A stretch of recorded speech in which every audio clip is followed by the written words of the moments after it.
The Strait of Hormuz. Why three navies just changed the calculus of global energy security. 21 miles wide at its narrowest point.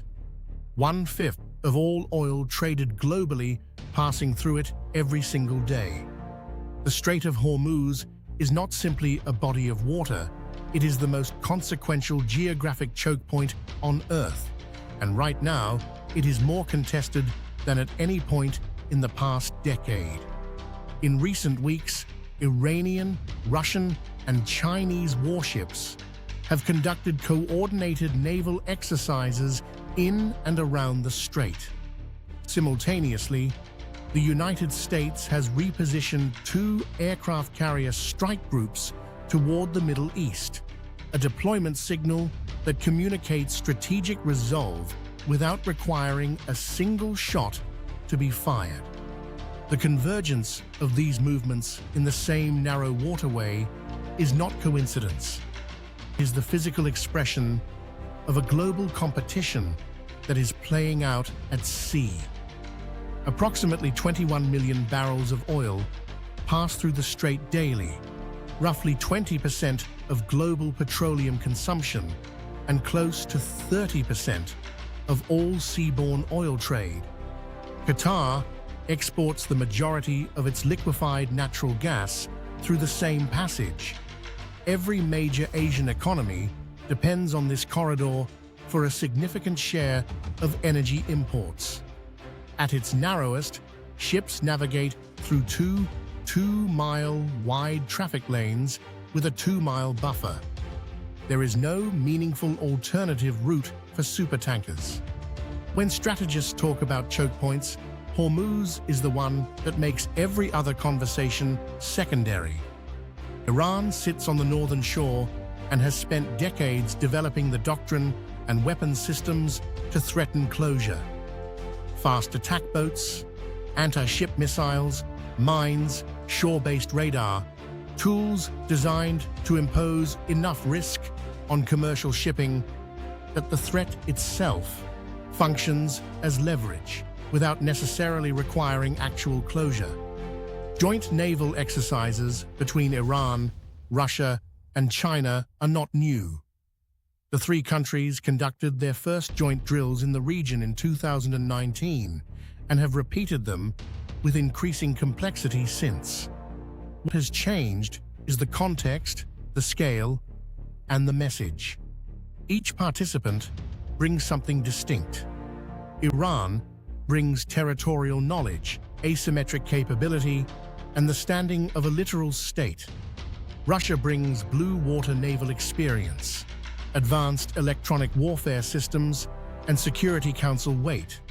China brings the world's largest navy by hull count, growing deep water capability, and the economic stake of a country that moves enormous volumes of its energy imports through the very strait where the exercises are taking place. The signal is layered.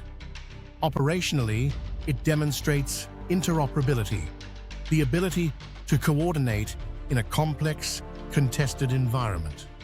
Politically, it demonstrates solidarity. At the deterrence level, it complicates American planning by introducing uncertainty about what a conflict scenario would involve and how many actors it would draw in. No single fact makes this point more clearly than Russian and Chinese warships operating in Iranian waters, a practical alignment that would have seemed implausible to most analysts writing 20 years ago. The United States does not respond to strategic signaling with statements. It responds with carrier strike groups. A carrier strike group is not simply an aircraft carrier.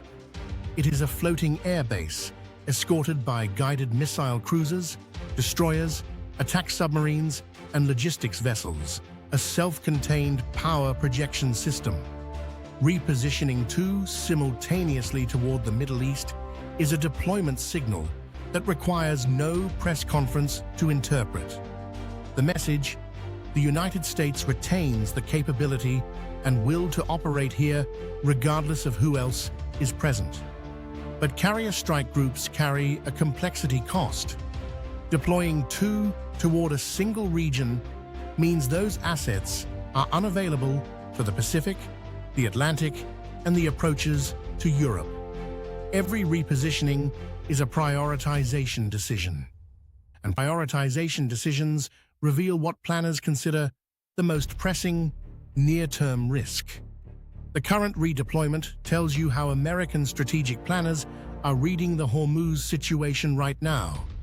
Naval deployments happen in the context of diplomatic timelines, energy market conditions, alliance relationships, and domestic political calculations across multiple capitals. The trilateral exercises send a message to Gulf states, Saudi Arabia, the UAE, Kuwait, Bahrain, that the regional security architecture cannot be taken for granted. These states have been cautiously diversifying relationships and engaging China economically. The exercises remind them that the waters they depend on for their own exports are now subject to a more complex security calculation. They send a message to European energy buyers that supply chains run through a corridor being actively contested at the military level.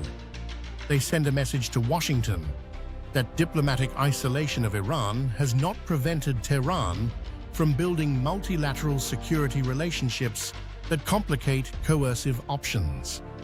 The American carrier redeployment responds in kind. To Iran, the capability to respond is present. To Gulf allies, the United States remains committed. To Russia and China, American naval presence is not negotiable. Neither set of signals resolves the underlying tensions. Both manage them at a cost and with a risk that operational miscalculation could escalate faster than diplomacy can respond. The East-West pipeline across Saudi Arabia carries approximately 5 million barrels per day, significant but less than a quarter of the Strait's daily flow. The Abu Dhabi crude oil pipeline handles roughly 1.5 million barrels. Neither approaches the scale needed to substitute for the Strait. Building new pipeline capacity would take years and tens of billions across politically complex terrain. For liquefied natural gas, the situation is more absolute. LNG tankers cannot use alternative routes available to smaller vessels, and the port infrastructure to redirect that trade does not exist at sufficient capacity outside the Gulf.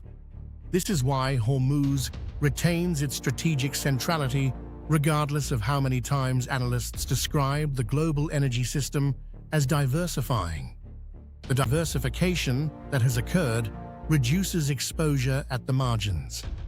The structural dependency at the core remains intact. The current combination of factors, trilateral exercises increasing the density of military assets in the Strait, American carrier repositioning signaling elevated concern, stalled diplomatic frameworks, and the underlying energy dependency that makes all of it consequential, represents a risk profile with few recent parallels. The danger is not that any party intends direct confrontation. The danger is the gap between intentions and outcomes in a narrow body of water where multiple naval forces with different doctrine, different rules of engagement, and different communication systems are operating in close proximity under elevated tension. Incidents at sea that remain incidents require all parties to exercise restraint and maintain the diplomatic infrastructure to de-escalate quickly. None of those conditions are currently robust in the Hormuz environment. Naval deployments are influence made visible. Right now, a significant amount of influence is being made visible in a very small space, and the competition to shape what happens there is intensifying in ways that deserve considerably more attention than they are currently receiving.